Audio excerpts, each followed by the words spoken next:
दिवाळीचा दुसरा दिवस म्हणजे धनतेरस. सकाळी-सकाळी छान सगळी कामे वगैरे आटपली, बेडवर छान बेडशीट टाकली. नंतर मस्त अंघोळ करून रेडी वगैरे झाले होते. तसं माझा साडी वेअर करण्याचा काही प्लॅन वगैरे नव्हता. म्हटलं चला एखाद्या वेळेस सणासुदीला साडी वेअर करायला काही हरकत नाही. कारण आज थोडा सरूचा शूट पण करायचा होता. त्यासाठीच मी इथे फ्लॉवरच्या माळा वगैरे घेतल्या होत्या.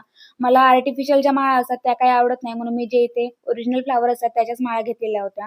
नंतर छान इथे देवी मी दिवे जे कालच पेंटिंग करून ठेवलेले होते आणि जे रेडीमेड आणण्यामध्ये जो आनंद नसतो ना, तो आपण असं काही कलाकारी केली का त्याच्यामध्ये खरंच खूप जास्त आनंद मिळतो.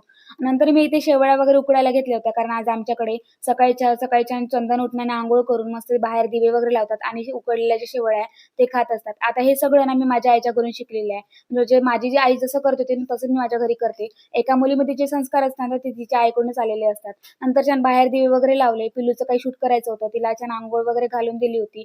नंतर माझ्या पिल्लूला मस्त असं नवीन-नवीन फ्रॉक वगैरे लावून रेडी करून घेतलेलं होतं आणि माझ्या पिल्लूचं काय असं चालू असते.